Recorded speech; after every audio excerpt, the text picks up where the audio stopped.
Hi, welcome to the Sagittarius New Moon intention planting ceremony. So this is the time in the lunar cycle where we take a few minutes to plant our intentions at the new moon. So hopefully you have your Foursquare with you. If you have one of the ones that is the PDF that is should be somewhere below this video or in your email or in the members area, there's a really pretty one that says Sagittarius, and you can print that out.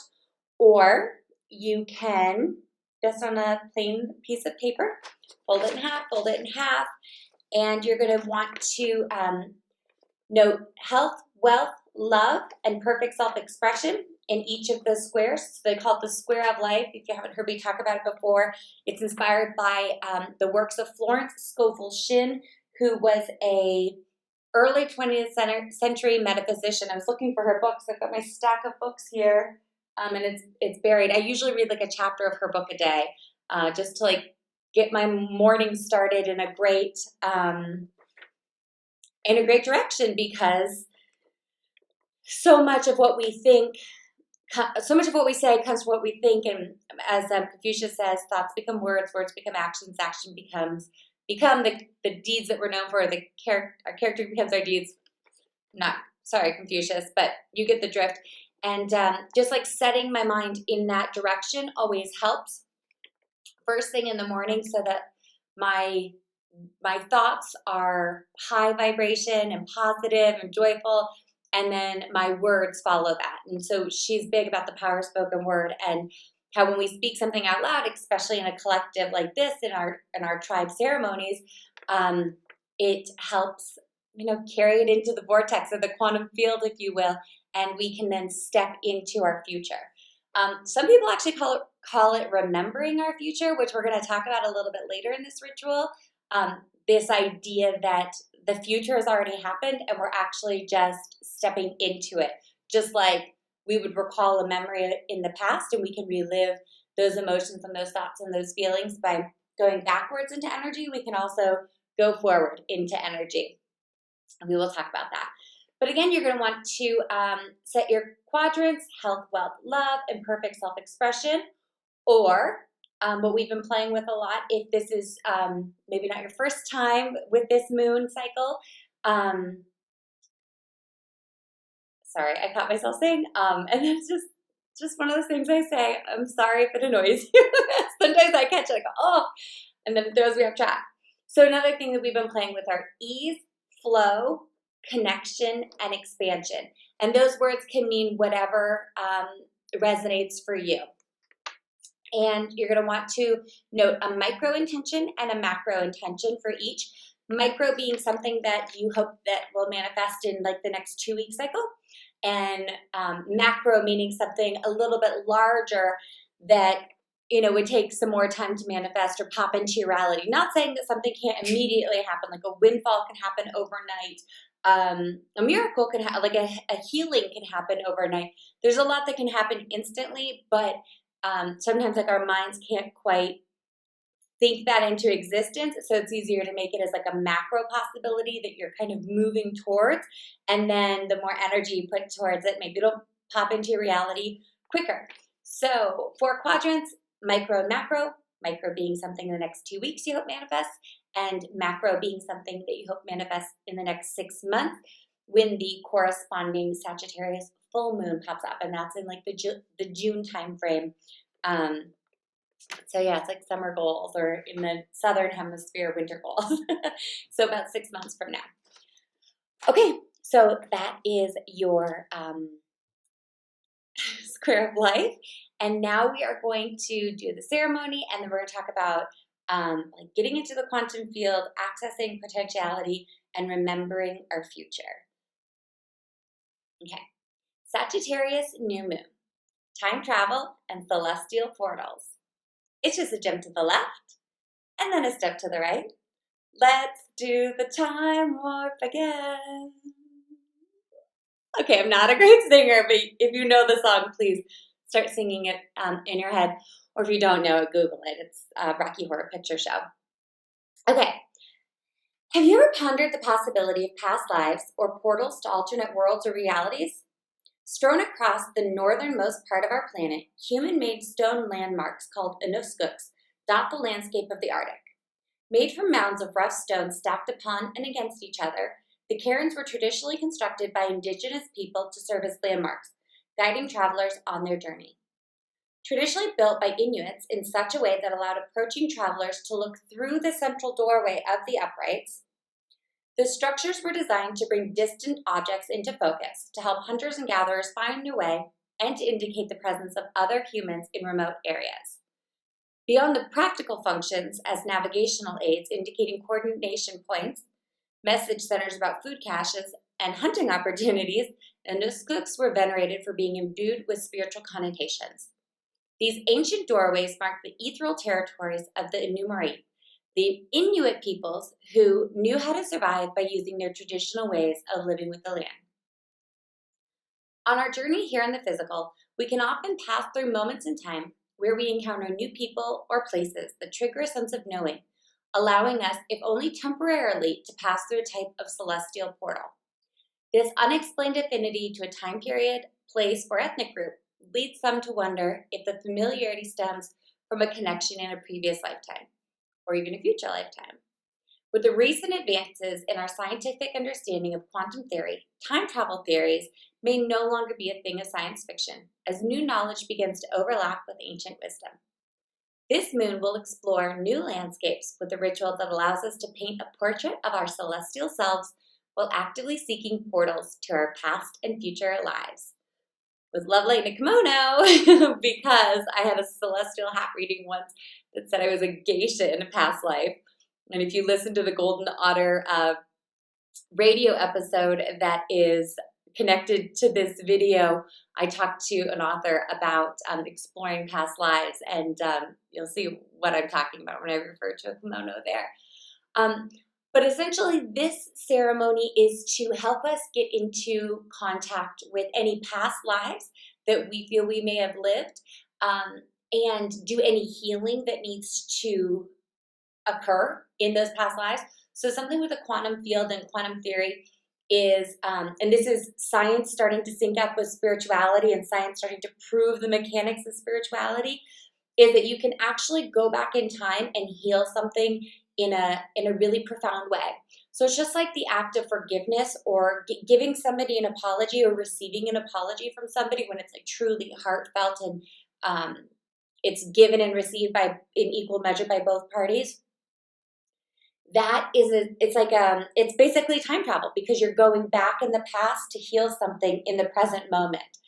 And so with these ideas of parallel lives, and celestial portals, the idea of this new moon is to, as you're going through your daily life, your waking life, especially since it's the holiday season and most of us are out in new areas that we don't necessarily go to. Maybe you're going with your family to museums, or you're traveling, or you're going on vacation, or you're just doing holiday shopping, or anything that might have you kind of out of your normal pattern and exploring new areas. Keep an eye for anything that looks out of place. So when I wrote this ceremony originally, my daughters had wanted to go see, we were on a unicorn kick, and I'm from Alaska, and I'd heard that there was a narwhal exhibit in the Smithsonian when we were living in Washington, D.C. So we went to take our girls to the Smithsonian exhibit to see the unicorns of the sea. And it was really amazing, but as soon as I walk in, I saw an inuskuk sitting there. And I'm an Alaskan girl, and so this is part of our culture. This is part of what people talk about in Native Alaskan traditions growing up. I'm myself not Native Alaskan, but I am native to Alaska and grew up there, learning about the connection with the land and the animals and how to see past the perceived moment, in a sense. And a lot of Native Alaskans will talk about, and natives to Alaska will talk about knowing when an animal is nearby, just sensing it, or feeling a connection with the land that is like an anachronism, meaning it feels out of time and space with the current time and space. And so this new moon, so when I saw that Inuskuks in the Smithsonian, it was a Sagittarius New Moon. I was like, oh my gosh, like I've been talking about celestial portals and I'm looking at one. And so it was just a time for me to kind of go in and connect with a past life of mine And then also at the same time, use that portal as a way to step through into my new future life, which, because we were getting ready to make a big transition. So it's just this really, I don't even know, serendipitous gift from the universe that made me pause and think, wow, what am I releasing? What am I stepping into? What is always going to be a part of me? Because if you believe in the idea of past lives or even parallel lives, meaning in the quantum field, we could be living infinite potentialities. There's a potentiality where you're not living up to your highest self and your highest good, and things aren't in alignment. And that's the feeling that you get in your current life when something goes astray and maybe some anxiety comes up, because it's almost like the energy is attached to another moving life of yours where that is your reality. So you have to sync back up into this one. And then there's this other potentiality where everything is going perfect and you have your dream job and your dream partner and maybe a family or an ideal living situation or an abundant lifestyle or whatever it is that in this lifetime you don't quite have a grasp on, but you are seeking. And whenever you get a lead or I don't know what to call it, like a hunch to follow something that feels good, it's inviting you to sync up with this other potentiality, this other parallel life. And this is when the idea of like soulmates and twin flames comes into play. Like, where are we in this quantum field with syncing up with people who we currently know? This is where connecting with spirit comes into play, because we call it heaven, source, infinite intelligence, the vortex, the quantum field. There's a lot of names for it, but essentially energy never dies. It just relocates. And so if you're living in this potentiality and you have a loved one that you're trying to connect with, but they're no longer on this plane of existence, a celestial portal or a past life would be a really great space to explore this month, going through the ritual to see if you can connect with them in a different reality. Well, you're still very much grounded in this one, because healing that occurs in a past life or a present life, even if you're in a dream state, healing can occur in dream states. It's going to affect your waking life and bring you so much more peace and joy and abundance. And so that's kind of what I was talking about earlier when I was saying remembering your future, because just like you can, remember your past, if you can think a future, like if you can think of the future that you want to live clearly enough and focus on it clearly enough, you can actually think it into existence almost by remembering it, because it's actively existing in a parallel life. So that's my lesson on quantum physics for today, class. Hope it made sense. But yeah, so take a moment during this new moon to do the celestial hat. The celestial portals, and then the celestial hat exploration. So the celestial portals is when you're looking for something that is out of this time-space reality, like an anachronism. I've heard of it being like a tile in the floor of someone's home that a guest walked in and they saw it. It was like a checkered tile floor, and it took them back to like a different time-space reality, like the 1950s, where they had a different life. I've heard of a lot of different portholes, if you will, or port keys, I think they call them, where you see something and it takes your mind somewhere else. So trust that and go with that as much as it feels right and good for you at this new moon, and know that you can revisit it at any new moon. But now's a really great time, especially when there's just so much good vibration in the air. It's a really great time for healing and peace, and so much future thought, because we are coming to the end of the calendar, of the annual calendar. So a lot of us are thinking of what's to come in the year ahead and the decade ahead. So check out your celestial portals and the ritual. And then the celestial portrait is basically where you are going to get in touch with your past, like a past life, by looking at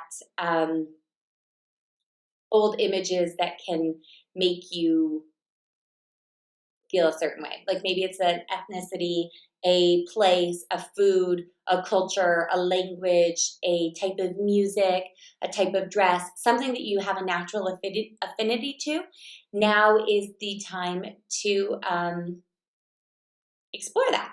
Okay, so just gonna see if there's anything else. Oh, we talk about sitting in our power to activate state. That's a really great one. And lastly, this is a great chance in the annual cycle, again, because we're coming towards closures. Even though it's a new moon, we're towards the end of the Western calendar. So now is a great time to begin examining any relationships in your life that just seem to work or flow effortlessly and easily. These individuals could be part of your soul group or souls that you've come across in past lives. Sometimes we come as the teacher and sometimes we come as the student. So take a minute to look at the relationships that are currently in your life and what role you're playing in them and how you can help them remain positive and fluid, and what possible roles you may play for each other in future lives. So is there anybody in your time-space reality now that you feel like you have known before, or you feel like this isn't the last time I will know this person, as in they will exist in a future potentiality for you? And conversely, if you have any relationships that are conflictual, begin examining these connections because they could stem from past life experiences. And now this is a great time to heal and repair those relationships. Or if they're fundamentally toxic and need a severing, now is a great time to sever those energetic cords. We've got information in the ritual for that. Okay, so that is it. It has been such a pleasure joining you in this time-space reality. Hopefully I will see you soon in the space-time reality where anything is possible. And I hope for you, everything you hope to manifest this year is manifesting. And next year and the next decade are going to be so abundant and so joyful and just beyond your wildest dreams. Okay, with love and light, Autumn.